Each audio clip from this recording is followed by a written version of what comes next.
There it is, the 2:30 show. Hello everyone, welcome to the 2:30 show. This is the one for, what's the date actually going to be? I might start saying it to make this easier. This is April 8th, or right up here. If I have mistakes, it'll be right there.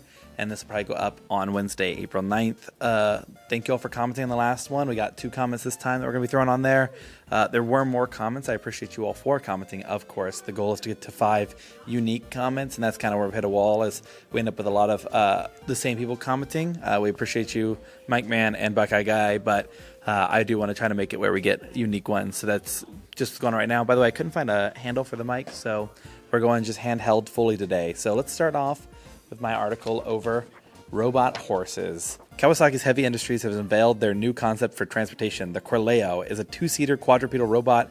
Before you get excited by the idea of riding a robot horse, this is currently a concept vehicle from the motorcycle division. They're not currently being made, and they're yelling at Zach because apparently he did something. I don't even know what. They're not currently making this in any official capacity. Instead, they revealed their ambition to create one that uses an AI to navigate, to find footing and balance, as well as being hydrogen powered. So instead of pooping like a normal horse, its only waste will be just normal water.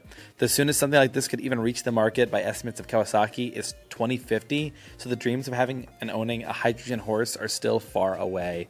And would I ever consider buying one in the future? Well, I assume in 2050 I'd have enough money to purchase one, and I think it'd be pretty cool if it existed. So I would do it. I think it's pretty neat. We got Jackson up next. I gave them all their stories ahead of time this time because some of you have questions for particular members of the crew, so I had to make sure they're handed out. Amazon has introduced their newest button to the site, Buy For Me. Okay, this feature will take your search, and in the case that Amazon themselves don't carry what you want, this Buy For Me button is attached to AI-generated web pages. The AI searches the web at large for a product you may be looking for and to purchase from another website, scrubbing them for product info. Then reproducing their page on Amazon's website. When you click Buy For Me, Amazon will process your payment and direct their product to your house. Assumably, they will get kickback of some sort for the referral. Also, they will allow you to go directly to the page they scrubbed. So I guess if Amazon got something from Walmart, you can go directly to the page, or you can avoid it by just staying on Amazon.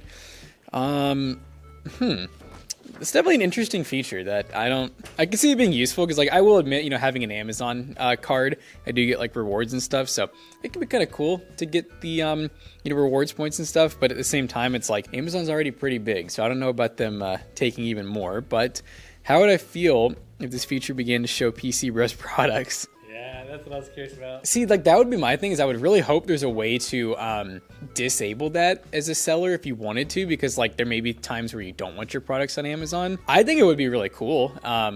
We tried to get on Amazon. It was really freaking complicated, way more work than it needed to be, so we gave up. So this could be a way for PC Bros to have some PCs on Amazon. Nintendo Switch 2 update. You've probably heard a lot about the new Nintendo Switch 2 and the unique aspects surrounding its arrival to market. First off, the price was set at $450, but after the tariffs were announced, they postponed that pricing for the US until they can adjust it for this new development. Secondly, the price for a Nintendo title has moved up from $70 to $80. I thought it was $90.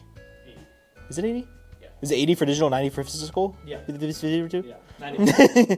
Game prices have been around $60 until 2020, where games rose to occasionally be $70, but now with Nintendo's price hike, competitors will likely follow in their footsteps. If this trend of raising game prices continues, then in 5 more years we might be looking at $90 to $110 just to play a new copy of Pokemon. Would you pay $100 for a game? If so, what game? I don't even buy full price games now at $60. To be completely honest, I wait till they go on sale. Black Myth Wukong, I'm going to wait for it to go on sale. I will not buy a game full price, because on Steam, they always go on sale. But I feel like the first $100 game will be GTA 6. I have a feeling it's going to be $100. These guys are yapping, so I'm going to go ahead and read my story. I got games of April, guys. These are some of the titles to look forward to this month. South of Midnight. You know what? I'm going to ask you guys. I'm going to say the names of these games, and you say yes if you've heard of it. South of Midnight. Yes. No. Yeah. No. Nope. Promise Mascot Agency. No. I built the list. I still haven't heard of that. No. Monument Valley 1 and 2. I guess both are coming out at the same time. It was started as a mobile game. It was on all the iPads. Oh, so this is like a PC release. Okay, Kitchen Wars. No. Rusty Rabbit. No. Claire Obscure Expedition 33. What happened with the other 32? It's going down. So as the number comes up, your age dies. Oh. Wisdom Academy. It's like you build your own wizard school. Okay, cool. What is Fatal Furry City of Wolves? Okay, Fatal Fury. Did I play Furry? That's my fault. No, you put Fury. I just changed it to Furry. It is Fury. Conquest Dark. No idea? Does anyone know the game Skin Deep? Horror. You're trying to be Skin Deep? What's the next game release you're looking forward to? Skin Deep, apparently now. I don't know. What game am I looking forward to right now? Probably whatever the Switch price is, I guess whatever the new Pokemon that comes out, the Z and A, yeah, those Pokemon games, that'll probably be the next one I'm looking forward to.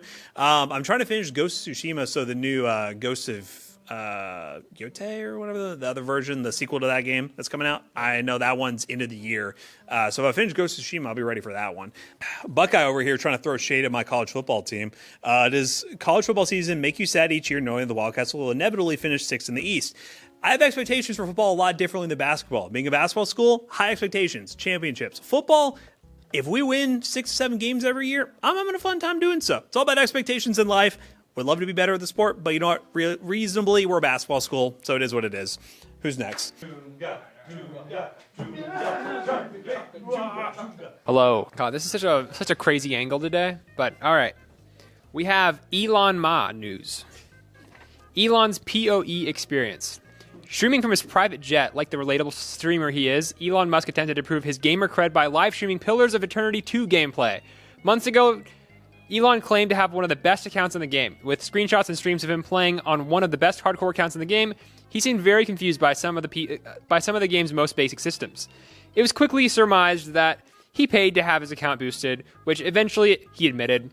So he tried his hand at playing the game for real, but while in-game, many people used the in-game chat function to spam him to their heart's content. Death threats, demeaning messages, and other harsh criticism flooded his screen as he fumbled about the game.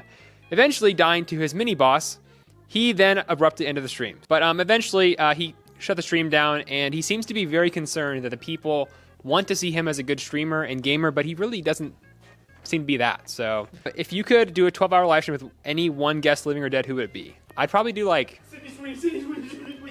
XQC. Yeah. To see you get like famous by proxy. I'd be cool by proxy, and I just want to see what his I want to see if he's actually like that. I'm afraid that he is. Yeah.